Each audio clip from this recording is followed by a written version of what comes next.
get that started. And we're going to go live, maybe. I push the button.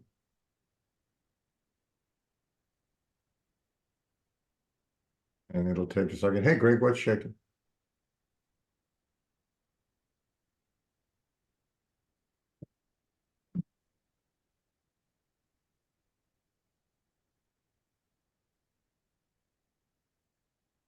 Greg, where's your car?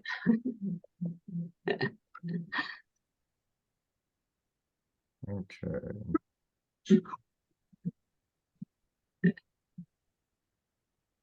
Okay, so that's going. I don't know what's happening here. I've got a live chat going. And so I know. We'll turn the volume off. That'll work. Okay, guys. Uh, I do hypnosis, not technical Facebook stuff. So we're going to go ahead and get started here. Welcome everybody. If you guys want to turn on your cameras, you can turn your volumes on as long as you're not having turning on your blender or having an argument with your partner. Everything's groovy. And I always like to start with a story. I'm always reminded of Harlan Kilstein. Apparently, he was doing some type of thing with somebody, and he invited all of the participants in this seminar to come outside of the seminar, and he had milk and cookies and gave everybody some milk, gave everybody a cookie, and they all sat down and he told them a story. And I'm going to kind of do that, only I can't give you milk and cookies, but from time to time, we all stand at a crossroads, a place that's filled with promise. You might listen, you might wonder, but what does more mean to you? Maybe it's a stirring inside of you. Maybe it's a need for something different or something better. Or maybe it's a feeling that you get when you know that there's a change right around the corner. Now, maybe it started as, realizing this need or something that you have felt, and that desire grew stronger and stronger. Maybe along the way, you met different people, each with their own individual ways of doing stuff. You might imagine somebody who finds strength in very quiet moments. They don't talk much. They find peace in solitude. And there's others that are energized by the buzz of others or sharing ideas. And then there's the true team players that show the power of collaboration. Now, during this journey today, you might experience levels of change, kind of like climbing a ladder, whether it's purpose and identity or beliefs, capabilities, behavior, even your environment. And with each level, each new insight comes a new understanding. Or maybe, just maybe, consider the power of a moment, just 1 minute, which can be a doorway to change. And at the end of this, when the story reaches an end, when our webinar reaches an end, you might wonder, what happens next? What changes, what achievements lie ahead of you? And I can tell you that, your next chapter is unwritten. That pen is in your hands. And my question for you to consider while we're doing this is, what will you write next? So I'm going to go ahead and dive in. We're going to be talking about a couple of different things. And it's the beginning of the year and everybody's doing goals or New Year's resolutions. So I thought it might be useful for us to talk about one of my favorite fellows. I trained with this guy, Robert Dilt. And Robert Dilt has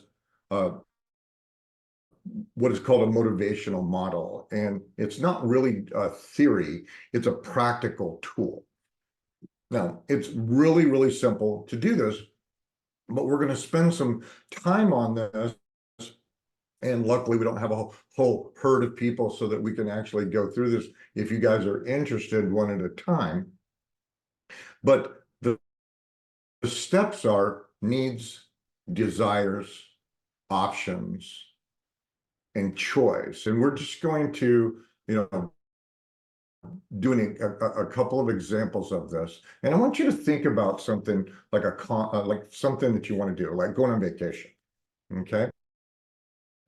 And what I want you to say to yourself in your head is, I need to go on vacation.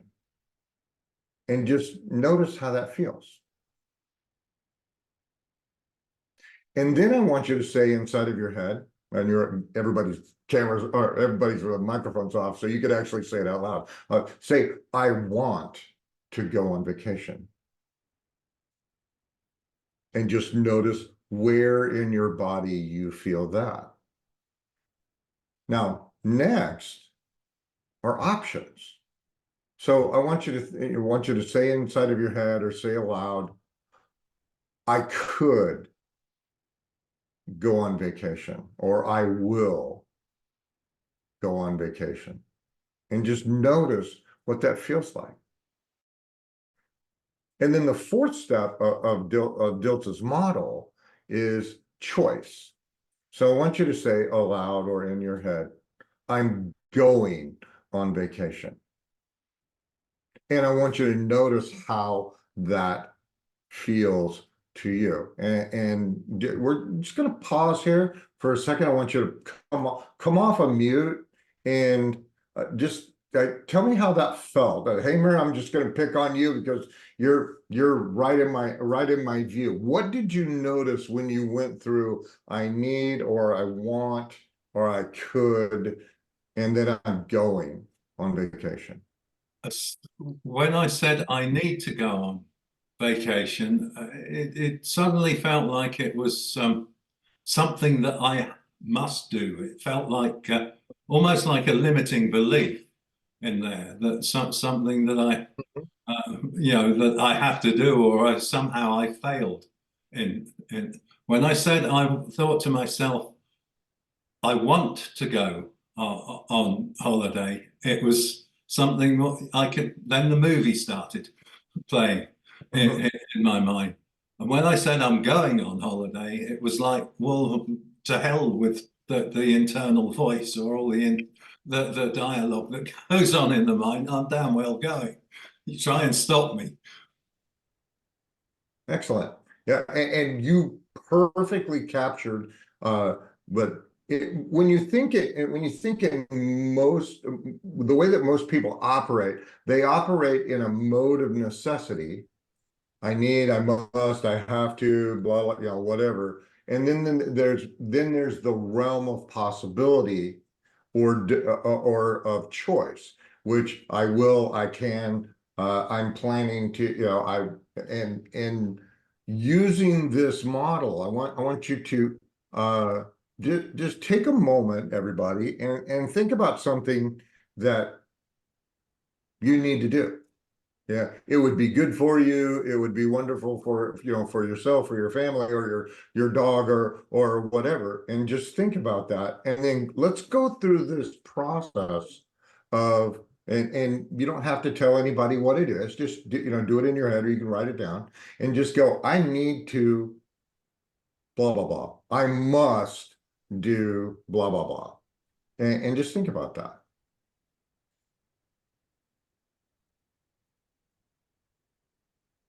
And when you're ready, I want you to, we're going to move from necessity, we're going to move to desire.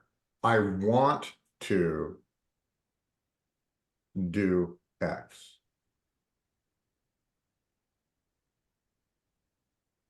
And when you're ready, we're going to go to options. I could do X.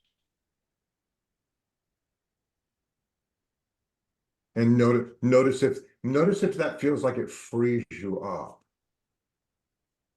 And then the last part is I choose to. I'm doing this. I'm going to do this in 5 minutes or after the webinar or whatever. And notice that resolve that you get from making those statements. And one of the things that I want you guys to take away from today's webinar is our words create your reality. And here's a fun example. Everybody here probably has a job or had one at one time, and you don't feel good. Okay, you woke up and you have a cold. You're hungover, whatever it may be, and you just don't want to be at work. Okay, think about how this pattern works in that situation. You might go to your boss and go, "Boss, I'm not feeling good. I might go home." And your boss will probably say something, see if you can stick it out, for the day or whatever. You're still asking for permission. If you are truly ill or truly hungover and you cannot find, you're sweating, red wine bullets or whatever it is, and you go, "Dude, I'm leaving." And 9 times out of 10, they'll say, "See you tomorrow. Hope you feel better." And it's that type of reality that we are attempting to create. And now let's switch gears. Let's switch gears for a second. Does anybody have a goal for 2024? Something that you want or something that you want to get rid of? Because a lot of times when people do New Year's resolutions, it's pretty much about stopping something and doing something else. Okay, well, think about that. Think about how you have that organized in your head. And maybe it's something like you decided that this year you're going to get up 30 minutes earlier and go for a walk or do 500 jump jacks or whatever it is that you're going to do. Okay, and if you've got that in your head, I want you to run this pattern and go, "I need to X." And then I want you to, and you can say must or I should, oughta, woulda, coulda, whatever. And then I want you to move to the next step and say, "I want to do this." And I want you to notice that it's still in the realm of the future. Okay, and now let's bring it into the realm of possibility of saying, "I could do this. I could do this once a week, 5 times a week. I could do this 10 times a day. I could.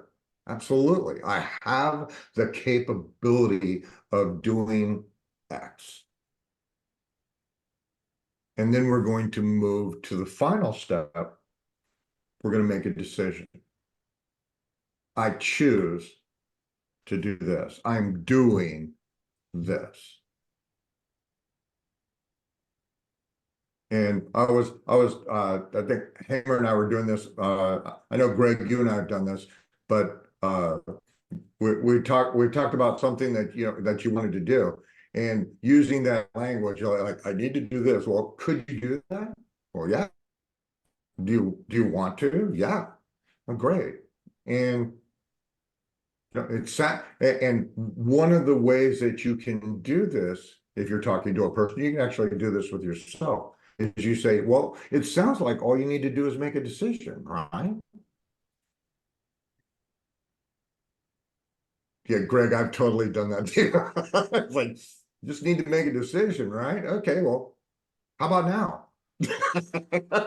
And literally, if you get into a habit of like painting yourself into a corner, make sure you have permission to paint other people in corners. But if you're doing that with yourself, you're going, "Sounds like all I need to do is make a decision." Okay, I'm making it. I'm doing it. I'm going to tell 12 people, and the integrity of my word is very important. So it's over now. We have begun.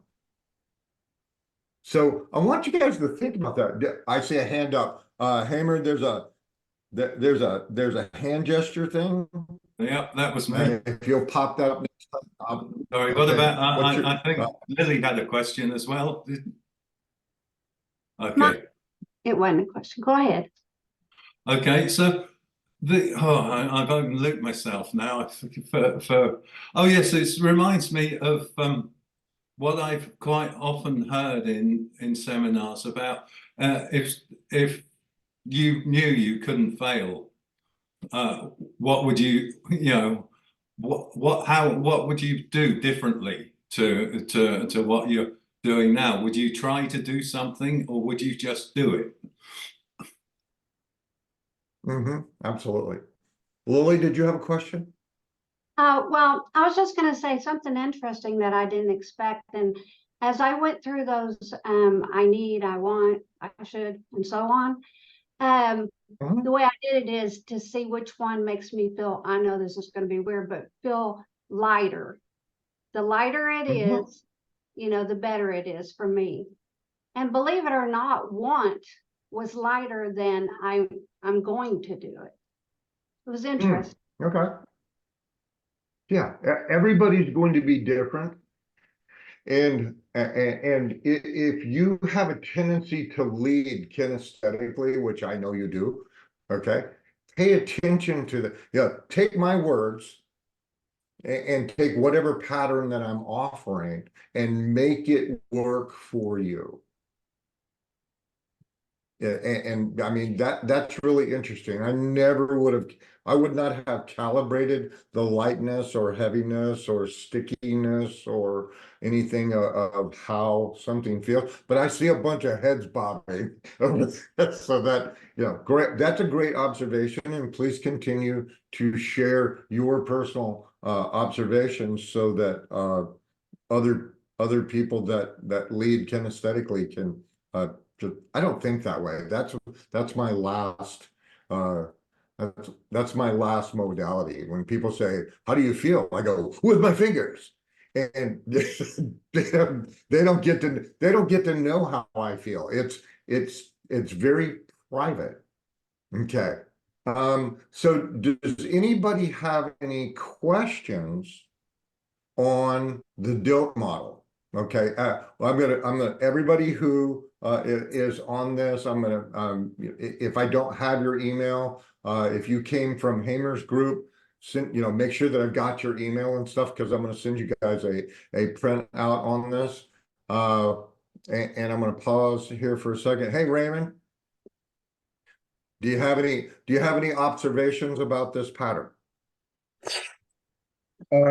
No, it's a very logical pattern. I like the progression of it, and it seems like it'll be a very good way to initiate a conversation with someone, figure out where their head is, what they want, and then just help them get there.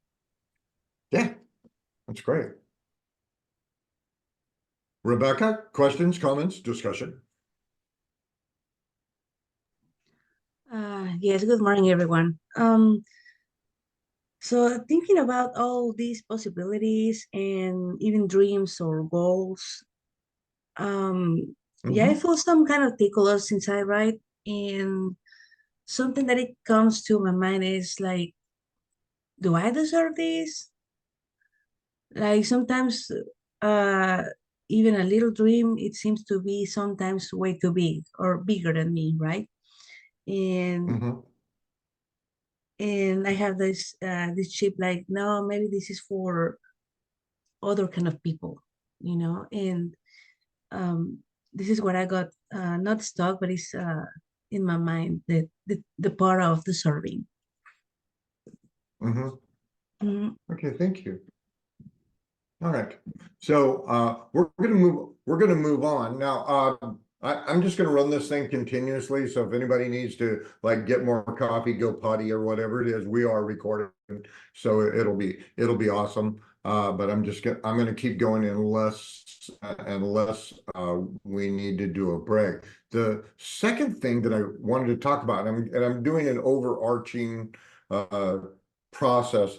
You can use this personally. You can use this in working with clients or colleagues. If you're not in the therapeutic business, you can still use these language patterns within your work, within your family. They work in virtually every context. Okay, so but the thought that I'm having is let's say you have a big goal for this year, and one of the things that obviously we want to do the motivation thing. It amazes me how many people will they'll form a goal that they may even go to all of the trouble of writing it down. But if you use this process and make a decision to do it, just because you've written it down, just because you thought of it, does not mean that you've decided to do this. And the way that we form our reality and stuff, skipping that step could cost you in the long run. It might could slow you down, or 78% of people that make New Year's resolutions, I either abandon them within the first 2 weeks or they just never do them. Okay, and maybe this process will help you. The second thing that we're going to talk about is working styles. And all the people that are in my mastermind, go ahead, pause for a moment and roll your eyes, because if I say working one more time, I'm pretty sure I'm going to get like bomb threats or hate mail.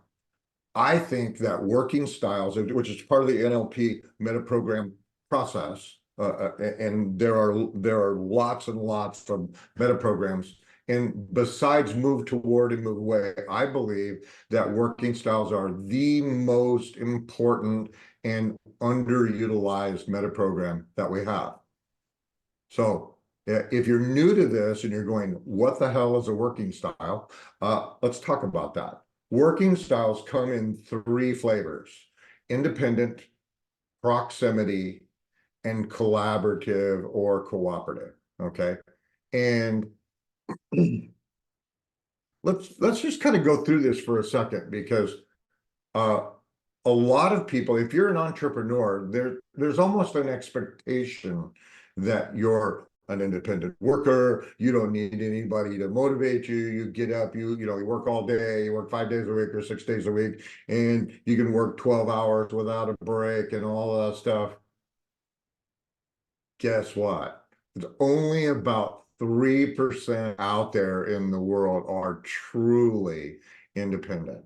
Okay, this is a person that thrives in solitude. If you're a person who needs quiet, you need space to focus, you need to be free of interruptions, you're more than likely leaning towards this independent or working style. And if your company or your spouse or whatever is trying to insert themselves into your work, it just pisses you off. It slows you down. And I have one of those in my life. And I'm very much, I'll get to proximity in a second, but I'm very much proximity. So I'm making contact. Hi, how are you? Texting. Hey, I found something cool. And then I get the text. And the text, this is paraphrased, of course: if you bother me one more time, I'm going to have to kill you. It is just the differences between our working styles. This individual is extremely competent, but she needs quiet. She needs a tomb-like environment so that she can think uninterrupted. And luckily for me, people at her work interrupt her too. So well, actually, she doesn't think about me at all when she's working. She's because she's independent. So think about this. Are there areas in your life where you need quiet, you need space, you need to be alone? And are you communicating that information to your friends, your partner, your work people, or whatever it is. And I think one of the saddest things, and then I'm going to move on, one of the saddest things is when you've got somebody who's truly an independent and their work doesn't, and they're trying to, do team building, and they're trying to invite them to parties and mixers so that we can network and stuff. Independent people really have no interest whatsoever in that, and it just they'll quit. If you make them work with somebody else, have you ever seen those cop shows? And you've got our protagonist who is, he is all that and a bag of chips, or she is all that and a bag of chips, and they go, "Congratulations, you're getting a new partner," and they're like, "Thanks, I can hardly wait," and they just. Okay, let's move on to the next one. My favorite and most preferred style is proximity. And I would say a huge percentage of the population actually is proximity based rather than independent. If you are capable of you can do your own work. The boss says, "Hey, we need this done." Okay, and you're like, "No problem." And you've got a colleague and they pop in and they go, "Hey, you want to go to lunch later?" You go, "Great." You just got your proximity contact and you can go back to work. You could work in the same office or you could work in the same space. You're working on your stuff. They're working on your stuff. If you've got a question or you want to talk about the ball game or whatever, that fits the proximity model. And a lot of therapists, without a customer, we don't, we're not in business. So it makes sense that a lot of hypnotherapists, dentists, doctors, nurses, whatever, they do their job, but they need another human. And that other human, thankfully, we now have Zoom, doesn't have to be in the same space. They just have to be able to contact or make a touch of some sort. The other thing that's kind of interesting about proximity people is, because we're moving towards collaborative, is they do lousy on teams. You can put them on a team and give them a project and go, "You go way over there. And when you're done with that project, come back and, we'll add it to whatever the team process is." The other way that a proximity person can work well with a team is put them in charge. That way they are part of this team, but they also have that separate thing going on. And then we're going to move on to your favorite of mine, the collaborative or cooperative working style. So I'm going to ask you guys a question. Are you a team player? Are you somebody who loves working collaborative or sharing tasks or letting other people lead? I see a lot of the head nods like this, but not like this.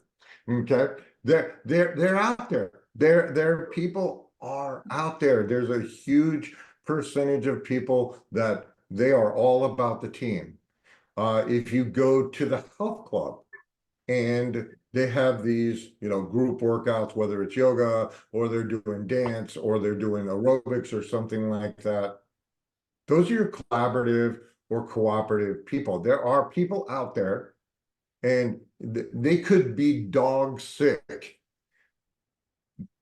but they'll go to work or they'll go to the gym, and because they don't want to let their team down because their team needs them. You guys have maybe have heard those words and you might be going, "I don't understand," but they're out there. Okay. So let's pause here for a second before I tell you how to maximize all this.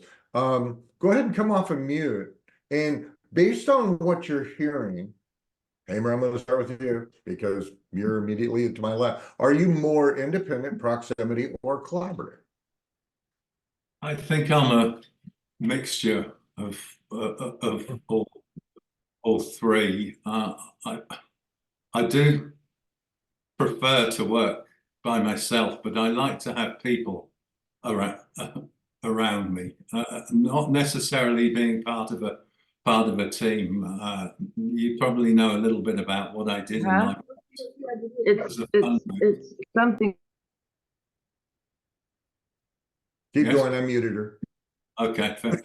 So you're probably aware of what I used to do as in my role as a fundraiser, which was to stop members of the public and persuade them to subscribe to a very well-known wildlife charity in the United Kingdom. I need the proximity of other the feeling of connection to other people, but I don't necessarily work well as part of a team. I'm more likely to just sit alone and read, and if there's too much noise going on or anything like that, or the cat comes and sits on my keyboard or something like that, go away. You know, it's really that Yeah. type of scenario. So Congratulations. You just accurately described your working style at work as proximity. I mean, you went right down the line. You're doing what you need to do. You need another human to talk to so that they can join your wildlife uh fund or program. yeah. But you also described independent, you're reading, and even the cat can't touch you. And that is absolutely perfect. Okay. Lily. Yes, I'm independent all the way, except in exercise. Mm-hmm. That is true. Yeah, one of the things I want you guys to get is there's going to be an exception somewhere. But you can, like, I am almost across the board proximity. I need humans. I got a whole lot of words in me that have to come out. However, if I'm writing, I've written like 15 books, I need a tomb-like environment. I do need, if I'm going to write a book, I will probably tell someone I'm writing a book so they will occasionally message me and remind me to eat, to go to bed, to get up and go to the bathroom because I will just, and my world becomes that big. And probably why I don't write books anymore. It's like, okay. So anyone else? Greg? Hi there. I am definitely proximity. So it was interesting to realize that a while back when we talked about this, because and it really resonates me with the idea of people like proximity are good at leading teams, because that's what I've done for so long, but always kind of struggled to really collaborate directly with other folks. So yeah, it was interesting to realize that. Yeah, so now that you have the words, it might be easier to explain to your supervisors and stuff of like, yeah, I can run this team, but I'm not, and it's kind of difficult to be in a team and run it at the same time. Somebody has to make decisions, somebody has to be accountable. Okay, so hey Deb, Did you what do tell you think? Are you I'm collaborative, independent, or proximity? I'm rather unfortunately adamantly what's the word? Independent. Mhm. It's extreme in that I cannot handle interruptions. I mean Uh-huh. I it's because I think I'm kind of ADHD, so it's like squirrel. If something goes over there, if somebody says something, my attention flows quickly and thoroughly Mhm. elsewhere. So working in an office environment has been really difficult for me. If it's quiet and people, can all like, it's regular and that's fine, but there's usually someone around who talks really, really loud and doesn't, is very adamantly energy of the. I'm very sensitive too, right? So I can pick it up. I mean, if an ant coughs, 30 miles away, so I need to have my little hidey hole to work. So thank goodness I work remotely. And I'm working with people that want somebody who's independent. When we collaborate, we have meetings. I need that. I need to get instructions and I need to get feedback, right, from my managers and things like that. Sometimes it's even hard to get that from them, and I have to go make it up. So it's a bit much, and then I have to give them options because I can't even get in contact with them to decide what they want. I will say though that when I'm kind of instinctively and intuitively a teacher, like a spiritual teacher and a coach and a healer, in order to work, in order to write or do any of that, it needs to be in conversation with someone else's question or someone else's need or whatever. And when that door opens, something comes through me that needs to communicate. It's amazing. But on my own, just to sit and let me write about this, I just can't do the chat GTP. I mean, I could, it would probably, I can do it. I mean, it really needs to come, feels like it filters collaboratively in a very intense way. So I don't know if Yeah. I don't know which one that is, but it's like a channel or something. Yeah, it's independent. And maybe you heard this, I don't know if you had. There's a reason that the shaman lives outside of the village. No doubt. Yeah, because if you're gonna talk to the little animals and talk to the spirits, you need quiet. Yep. And yeah, and being in the village with all of the, even in a small group in a primitive world, there's going to be drama. There's going to be children. They're humans. There's going to be conflict, and that's going to be an interruption for you. And really, the purpose of identifying these working styles is to give you the words so that you can communicate with people and just go, look, it's not personal. This is how I do stuff. If you want to get together for a cocktail, Right. I'm your guy, okay? But not at work, not while I'm working, not while I'm writing, not while I'm channeling, with the aliens or whatever it is that you're doing. Okay. Hi, Tapia. I saw you come on. Did anybody else have uh, any information, revelation, or whatever about working styles? Well, for Can I me, go? I know Who's for talking? me, for me, I know I'm very much a proximity guy. Until it's like a crunch time or there's a deadline coming up, and then I am all the way independent. I have to buckle down, focus, don't want interruptions. Once the deadline's passed, back to collaborative. Collaborative? Did you say Proximity. collaborative or proximity? Proximity, excuse me. I got those two mixed Okay. up. Yeah. No, I'm a proximity Okay. worker. Deadline Yeah, comes up, independent, then back to proximity. yeah, that's really not as unusual as most people imagine. The other thing the last thing I want to talk about working styles, unless someone else wants to bring up a question or a story, is how many times have you seen somebody that at work they're killing it?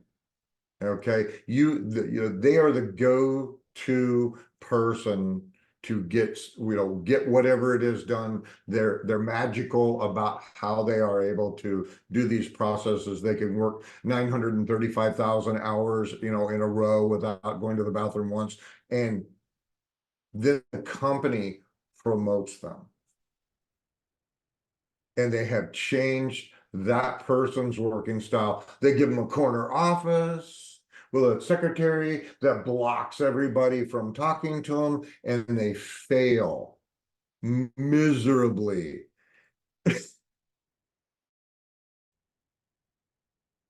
Okay, Tabio, Rebecca, let me get to you in a second. Tabio, I was gonna say You were gonna say something. something? I do apologize for coming in a little late. It's 8 o'clock here, or well, it started at 8 o'clock here, and I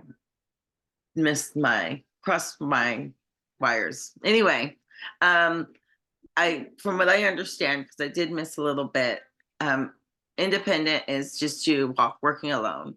Proximity is kind of whatever you need, whatever's needed, you're able to do, whether it's working with a team or in collaborating with people or working independently, correct? And then collaborative is completely a team player, right?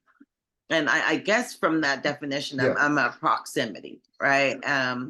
But I would say that I like to work independent to create what I'm creating, or to work one-on-one with Yep. someone as the one that's like, as a hypnotherapist, I like to do that one-on-one, or in a team, in a group session, as the person who is running the group, as a playwright, the one who casts, directs, and runs the rehearsals. You know, I would say I'm more of and when I work in a team, I like to be in the lead. I don't know. I don't have a problem following. Congratulations. I don't have a problem following. I think following is very important because I've learned how to lead because I learned how to follow, right? But if Absolutely. you were to ask preference at this point in time in my life, I like to create independently and then work as a team to take whatever it is I've created to production or into reality, you know, to make it happen. So that's Excellent. proximity, I guess, is my best. Yes, yes, Rebecca. Yes, so I find myself in as proximity. I can. It seems that I cannot work without people around me. I Mhm. I don't need to be supervised, or what to say. I like to do the projects, have them done by myself. I'm gonna get there. I'm gonna get to the deadline, and I'm gonna have it done right. Um, and my work, it has to do with community, and I have so much writing to do, and it's so hard for me to be on the computer and typing and focusing on just one goal, right? One project at a time. So I have found myself calling to somebody Huh? just to check in, like what am I calling? I should be doing some work here right now in my independent side, right? It's because your proximity, your proximity component hasn't been fulfilled. And there's actually a solution out there. There are several free apps out there that are workspaces, and later on in life, I'm gonna like this week, I'm gonna establish a workspace, and you can just log into it. Other people who are proximity based. Yeah, Lily, I know I'm probably making your skin crawl. Okay, but you can go on that space, and if there's other humans up there, you can just like interact with them for a second, go back to work, do whatever it is.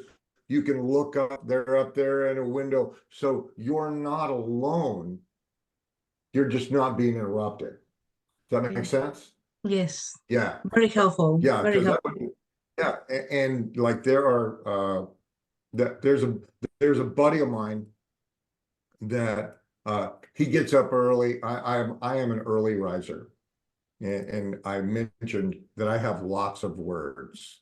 Okay, so he and I get on a Zoom chat every single morning. We talk for about 15, 20 minutes, sometimes longer, sometimes shorter. And he says, I'm going to be doing this today. And I say, I'm going to be doing this today. And then we get off and away we go. And like, if I don't have that, I'm probably unintentionally harassing my lovely bride more than she ever wanted. And it's because of these words. They have to come out. They have to come out somewhere. and maybe you just need to consider that. Talk to your colleagues or talk to your buds and say, hey, I've got a bunch of stuff that I got to do today, but I'm going to put this little workspace in. And if you would log in too, I'll be able to see you, or I'll be able to do a quick back and forth. And we can always talk about boundaries and all of that stuff, but that may solve your problem where you're super productive. Because if you're working and you find yourself, and you got that feeling of, oh, I need to reach out to a human, do it. And that's not the corporate way. What we're supposed to do is, we'll put on our bell and go into and they hook us up to the milking machine, and maybe at 5 or 6 o'clock we get to go home or whatever. But that's the whole point of today's conversation. Of there is a reason why you may be having difficulty, and it's just an organizational thing. This is really, there's no major change work or whatever. This is just organizing your life in a way that makes you more productive. Yes, and time managing as well, right? Yeah. Because I definitely love the work team. I'm very good at following directions and all that. But the work that I'm doing, it requires a lot of quiet, and I'm just not that Mhm. good at, it's not my thing. I wish it was, because what I do, but it's not. I need to be realistic, right? Yeah. And well, I've been doing this for a really long time, and just like everybody else that went into business for themselves, is like, yes, I can do this. I'm going to learn how to, work and never talk to anyone, and I'm going to that's not me. Just absolutely not. Autumn, I have a question for you. Hi. Are you proximity collaborative? How do you, are It's you hard. independent? I would say that I'm shifting a little. I used to be super collaborative, and that was the only way I could work for creative, but I'm probably way more proximity. I do kind of the opposite of what I actually like to ideate with people together and then have us go off and execute ourselves and then bring it back together. So I kind of do it I prefer the ideation as a collaborative effort. And then I like to kind of put my head down and say, okay, now I've got these, I've been able to get all these great ideas and things have been spawned from these conversations. And now let's all go see how we're going to interpret this individually. So, and Okay. yeah, that's I kind of was how I just am. curious how you did it. Amy, I saw you sneak on. Yeah, I'm here. Yeah. Hold on, I'm And coming. you don't have your camera on, so you must still be wearing curlers. Yeah, I Are am. you more are you more proximity independent or collaborative? Where the hell? Oh, there it is. Okay. Sorry about that. And I didn't even know my speaker was on, so I'm sorry if you can hear my dog snoring. She's really loud. I've struggled with that. I'm not really a lone wolf, I'm more of a pack wolf, but kind of similar to Autumn, I do need to have my moment where I can go off on my own and go like try to process what was just said and do what I need to do. So I can't really be in a room, like group projects and stuff never really vibed for me at all. In fact, I found it Mhm. as irritating. I like talking to people, but everyone in their tasks, people didn't do it with whatever, it didn't get done. So then we all got our asses handed to us. So in that respect, I like to be able to talk to people, but I do find that I'm a lot more productive if I'm just on my own. Mhm. But I do So- have to come so- out of I have to come out of my office, and I have to either go and if my husband's home, go chat with him and bug him, or get on my phone or make calls. But I can't be isolated for too long. Okay. That's interesting. Hey, Rose. Hello. So, working styles, depending on the situation, I'm a mashup. I really like doing most things by myself. I'm easily distracted and I get off target easily. However, that said, I really value connection. It's one of my core values, I think, connection. And so, it doesn't have to be all the time. It can just be occasionally. And if I'm with a group, I like to hear other people's ideas. It gives me something to go from, or hear other people's stories. I learn that easily that way. But once I have my task, leave me alone. I can be in a room if it's something repetitive, like origami at my volunteer group. I can do that. But if it's where I need to think or figure something out, I need to go into silence. And at some point, we can go back at the end or something and talk about what we were first talking about, the need, want, because I couldn't get my screen to come up. Okay. So did you want to talk about that now? If it doesn't interrupt the flow, I can do that. Okay, well, we can circle back. Okay. Just like write yourself a note about that. Yep. But yeah, I've known you for a while, and I would have said that you are independent collaborative. Because I have seen you in a proximity environment and you have to be in charge. It works really well with my cleaning lady.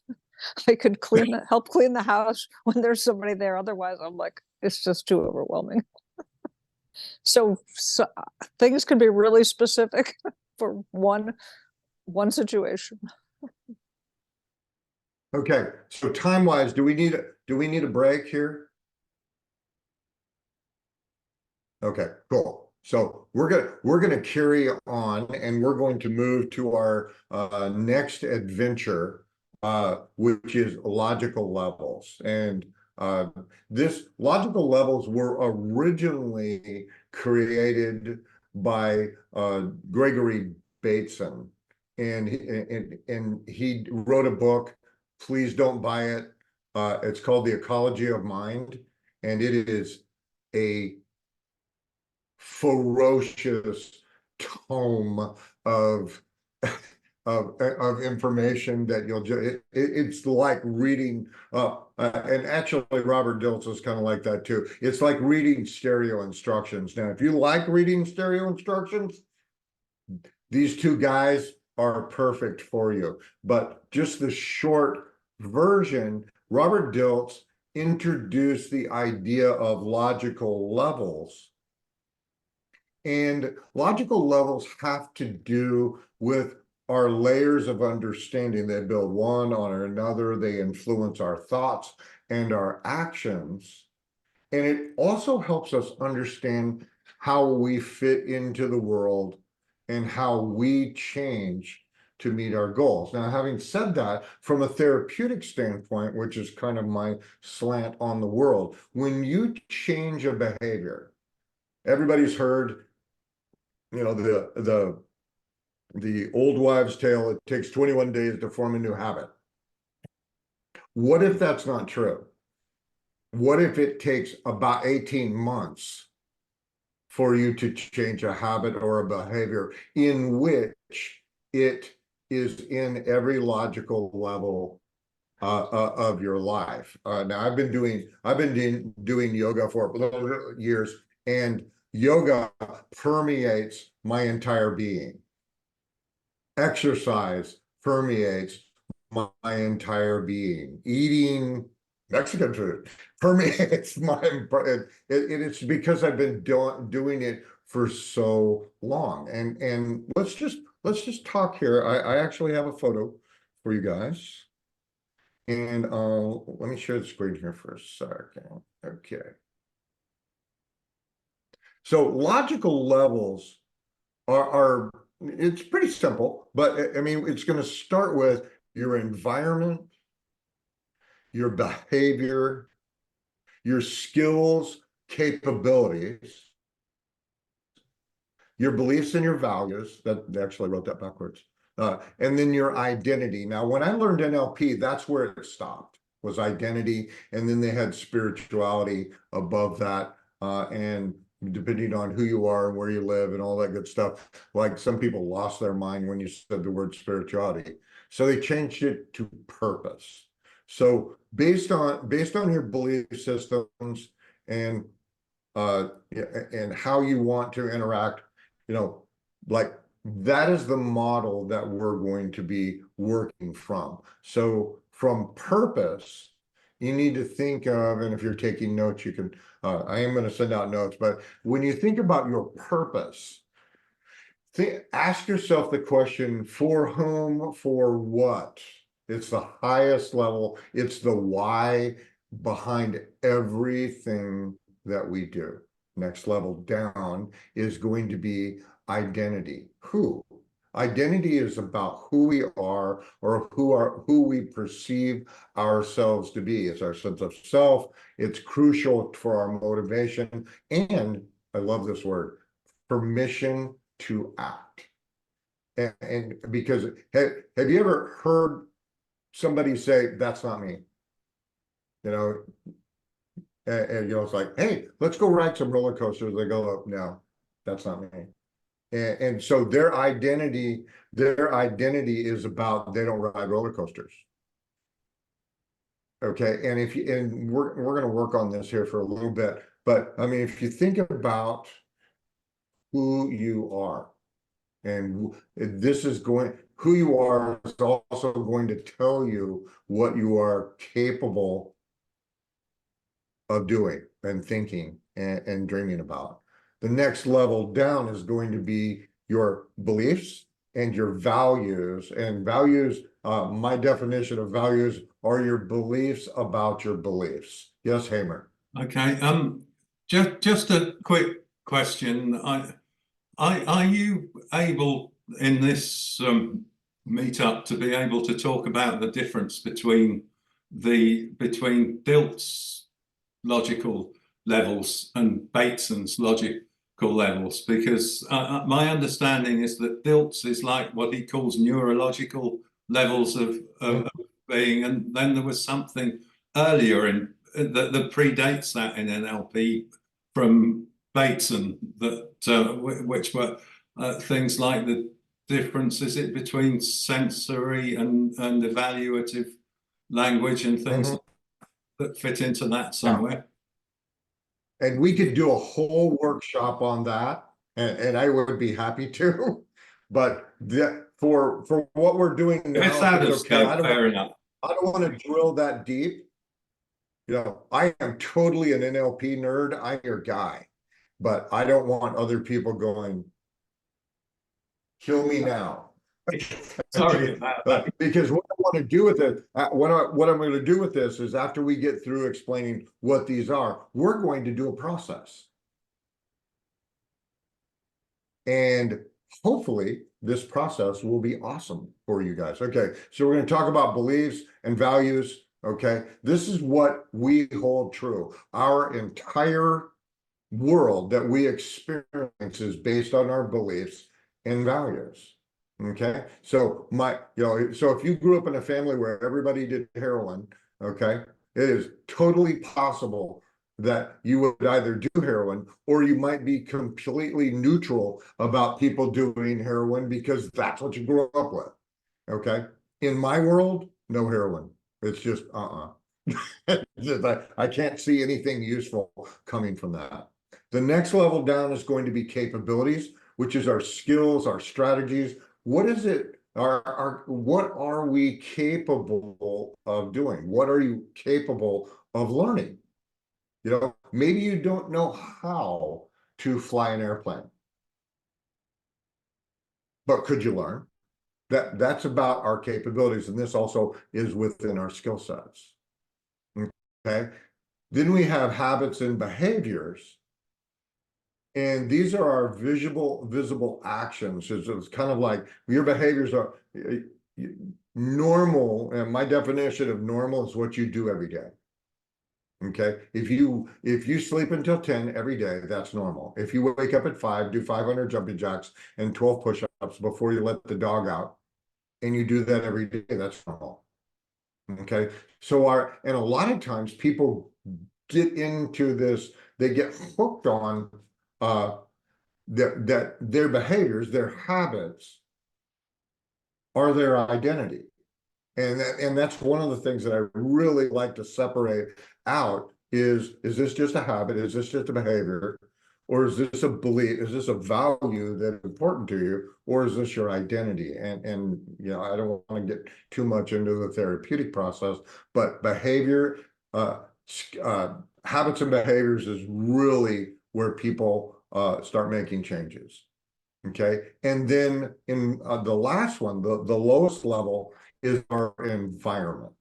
Okay, where we live, what we do, what is your car, you know, what does the interior of your car look like? What is the energetic component of your environment? Is it stressful? Is it calm? Is it peaceful? Is it challenging? Is there opportunities for growth? And these are the things that later on in life, I think we need to do a workshop, Hamer, on logical levels. But I just wanted to touch on this, and just for fun, I thought we'd do just take a break here and do a hypnotic process. Just a quickie little thing, okay?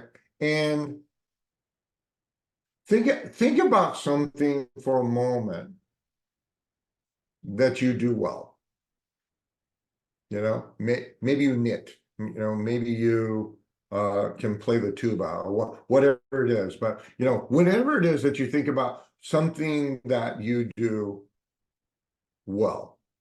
And when you got it, just go like this, intergalactic symbol for yes. Okay.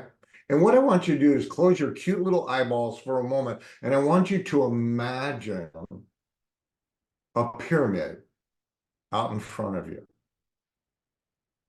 And you've got this pyramid and you've got this skill that you have. And I want you to take, you know, walk forward, and I want you to take a step onto the very first step of this pyramid called environment. And I want you to think about your environment with this skill. And the one that I'm using is you know, I used to have a yoga room, and there was nothing in that room. And my lovely bride always wanted to put something in that room because it was empty. And I'm like, no. This is my yoga room. And I walk into my yoga room, and the walls are creamy, and it's carpeted, and it's calm, and the energy just flows. From the moment you step into that room, you know that you're in a special place. And then I want you to take a step up into habits and behaviors with your skill. Because my habit for doing yoga is I do yoga somewhere between 3 and 5 times a week. It's what I do. It's how I do what I do. And yoga grounds me, it strengthens me, it allows me to connect with my body, because without it, I would live in my head all of the time. So I step in and I've got my habit of doing yoga and my behavior of learning how to extend and relax my body. Then we're going to take a step up into the next level, our level of capabilities. And because it's taken a while. It's taken a while for me to learn how to do yoga.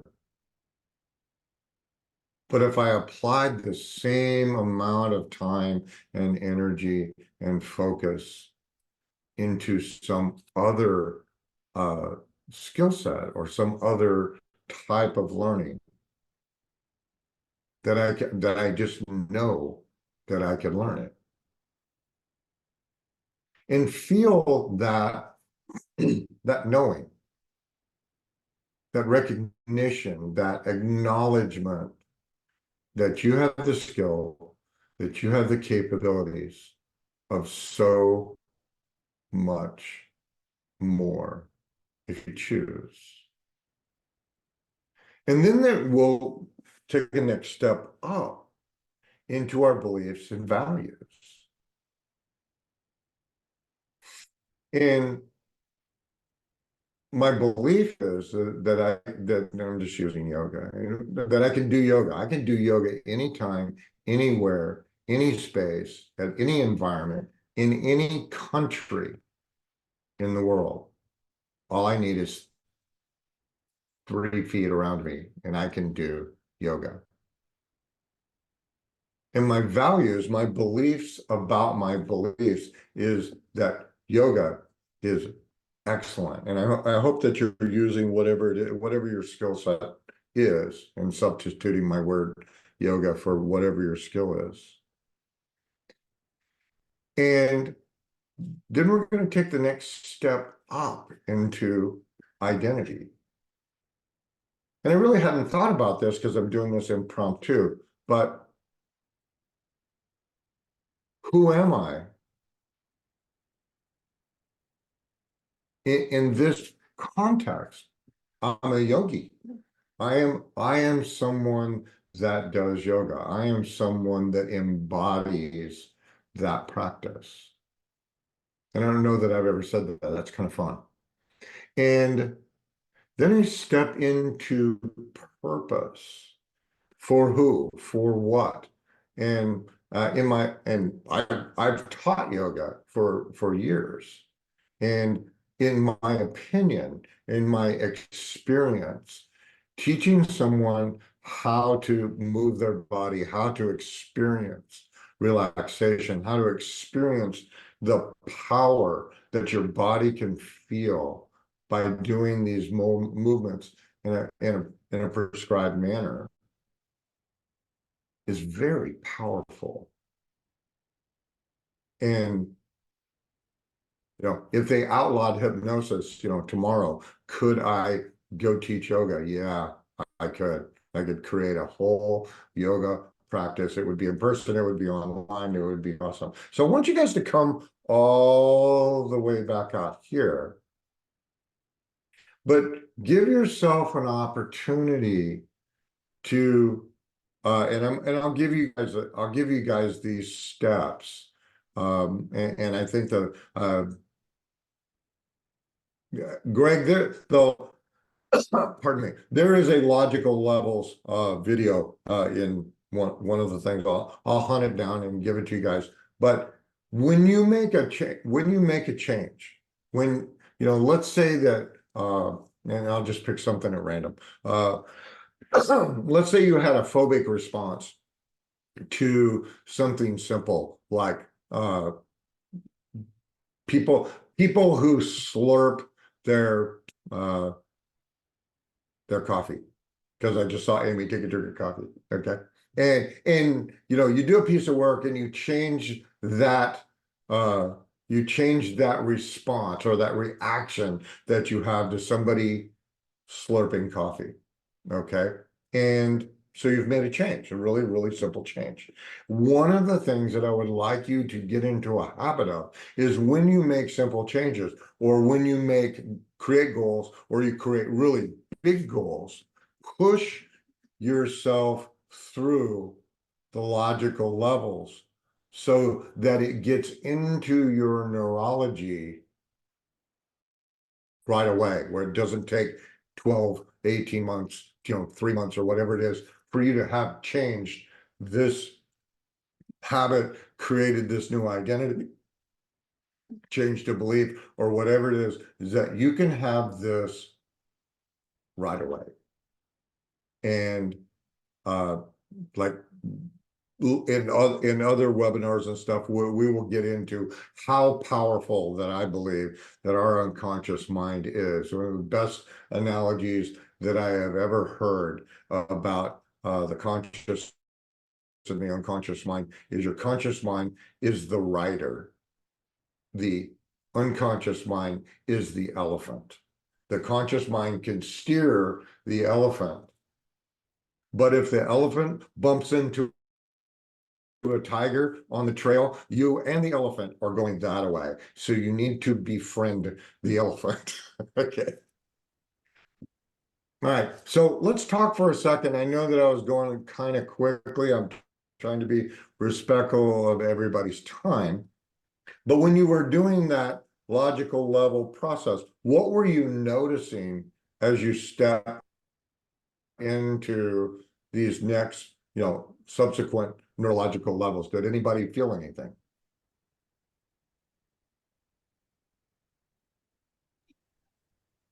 So I would Yes, ma'am. say for me, I kept coming into the visualization you were giving instead of being focused on my own talent. And my talent is writing. I'm a writer and I'm a spoken word artist and a performer. So I thought writing, because content is something that I create. But I kept going into the yoga room. So I would like You definitely. haven't been around, you haven't been Pardon me? around me long enough.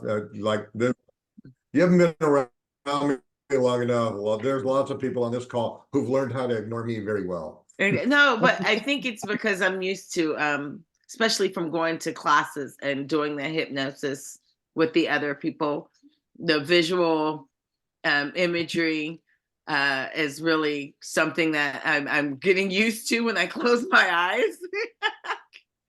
And so, but it was still receptive. I still received it. I just don't know yoga, but I kept changing yoga to writing. But I had that visual of this empty room with nothing in it, So, but I do appreciate that you'll share that information later, or if there's a title of it in the classwork already on the website. If you give me the title, I can find it later, so I can try that out. For the people that are in the mastermind, I'll give you guys, I'll send you a link to the video, and the people who are not in the mastermind, I want to invite you to the mastermind, but I also I have another platform where I can send you a single link on logical levels. Okay. And I guess like I had 4 topics or 4 things that I really wanted to talk about, but I don't want to overuse your time. And so I'm gonna hold off on this last one, and we'll do this on another webinar. But for those of you who are on the platform, go to the Advanced Mental Toughness platform and review the 1-minute mastery, and we'll do another class on this. But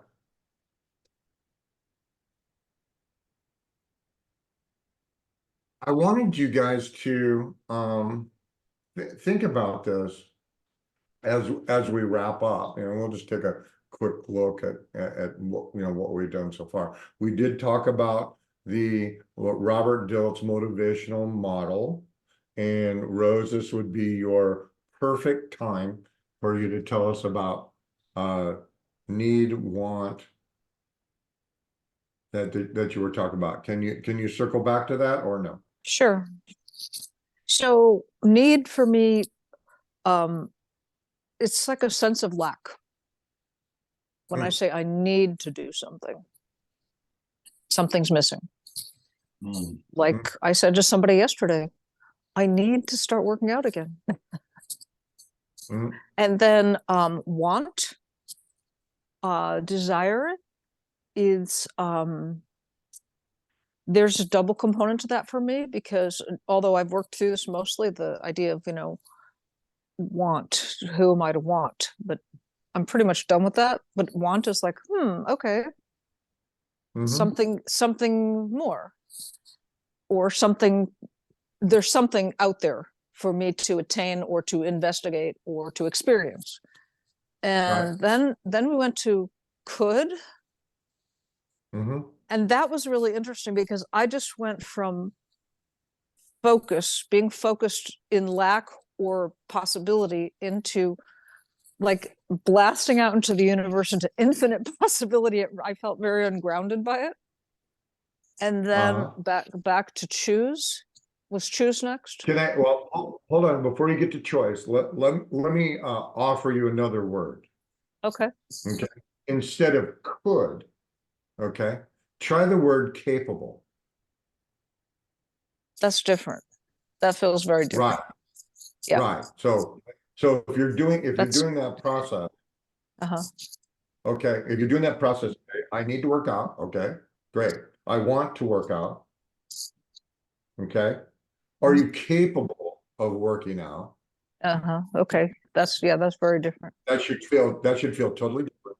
Okay. Very. And then you go to choice. Well, Rose, it sounds like to me that you want to, you're capable of it. All you need to do is make a decision, right? Correct. Okay. Correct. That's how you run them down. That's how you run them down the chute. It's Okay. like, yeah. Sounds like all you need to do is make a decision. I Yeah, know. let's do it. What do you decide right now? Yeah. Back on my sleeping program, getting up early. Yeah. And So then so you brought up a really, really good point. If the word could, pardon me, if the word could or would or any of those possibility words, I might, okay. If that doesn't work for you, change the word. Change it to something where you go, oh yeah, I could do that. I could do that right away. I'm totally capable of doing that. okay, great. Add that in. The other words mostly are gone. Okay. And then I want to go over to the pyramid. Okay, can you hold on to that? Yes. We'll come back to it. Yes. Yep. Pardon me. All right, so the next thing that we did is we did working styles. So my question, did anybody get a big aha about working styles? Like, oh, okay, there's nothing wrong with me. I just was in the wrong working style, or it's not organized in a way that works for me. Yes, sir. No, that's it. I was Yes. just identifying. Yeah, absolutely. No wonder I'm falling on my face. Yeah, and there are my guess is that there are tens of thousands of super frustrated people out there that are trying, they want to give. They want to like make the world a better place. And they're using the wrong working style. I can think of somebody right off the top of my head that that I know. And this individual, and this is a technical term. Remember, I have a doctorate. He gives a damn. That he really, really wants to help the world. but he's collaborative. He is not independent or proximity. So it's like, unless he can find somebody who will do what he wants to do exactly the way that he wants it done, he's going to have trouble. Okay, so let's move. Did anybody else have any ahas on working styles or anything? When I first experienced that, yes. I did not know I was had any proximity base or collaborative base. I thought I was solely independent. And it really helped a lot. Excellent. All right. And then the last thing that we've done so far today was logical levels. And yeah, and my suggestion is that you just experiment with it. Think about something that you've done, you know, for the last 20 years or something like that, and just step through the logical levels and just notice where that skill, ability, talent, or whatever it is permeates each one of those logical levels. And then later on in life, Hamer and I will do another webinar specifically on logical levels, and we'll drill into it, and where you can use this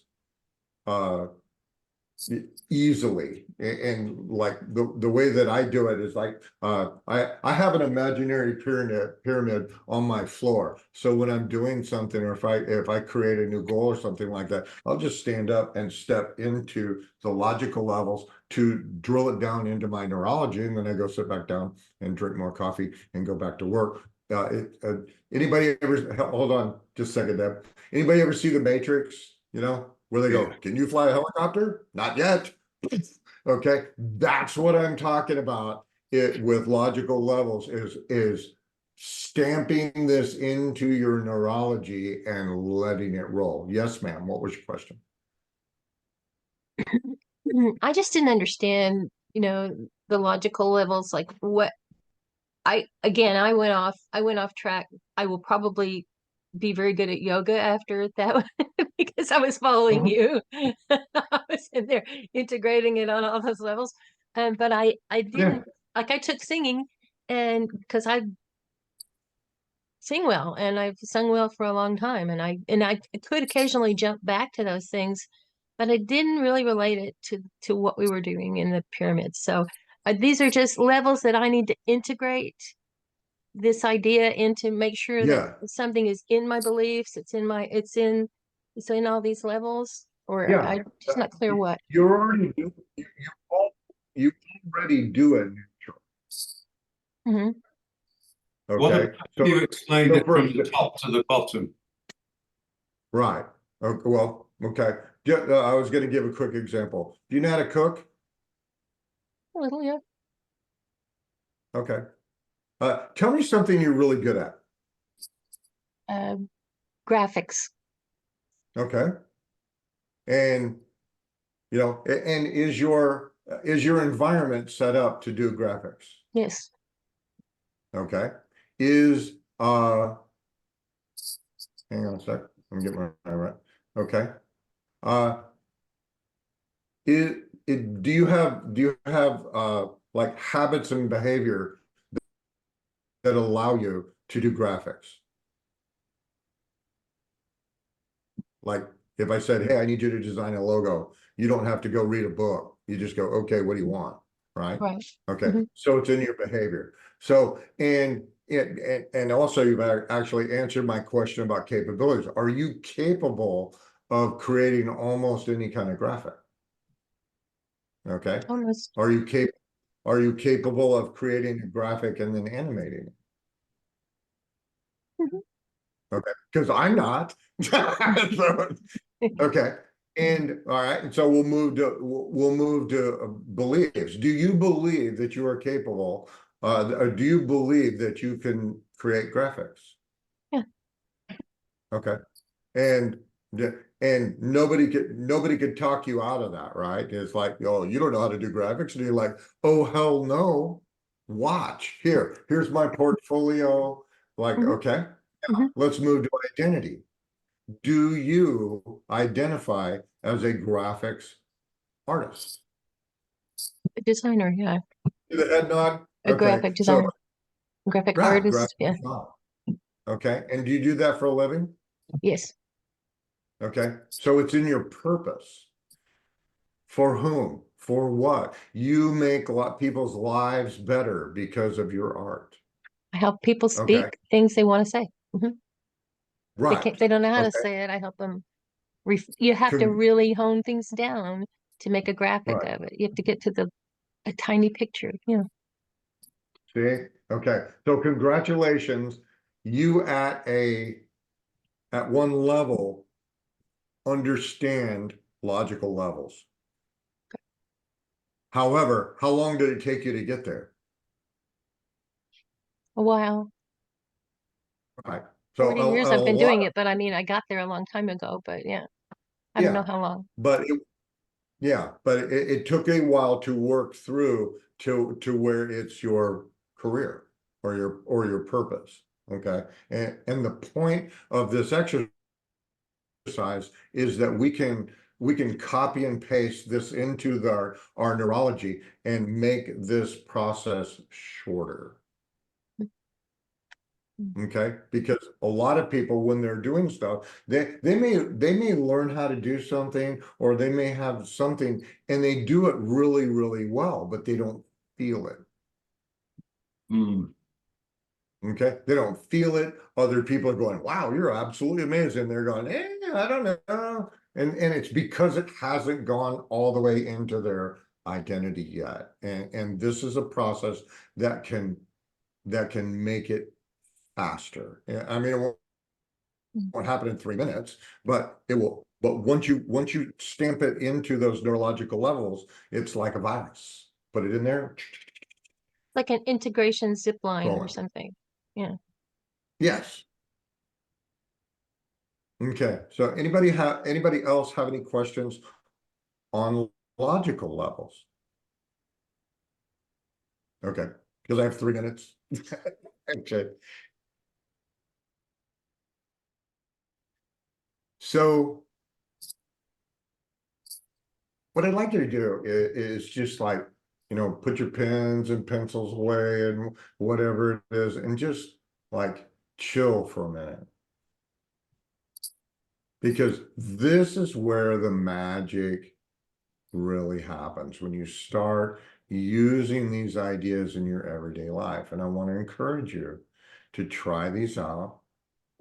Watch the video a couple of times. I'm gonna do some slicing and dicing and put out some shorts, but I want you to think about where you could be in a week or in a month or even a year if you started right now. If you started today, just picture in your mind how great it will feel when you reach out and grab your goals. And that future can start right now with the steps that you decide to take today.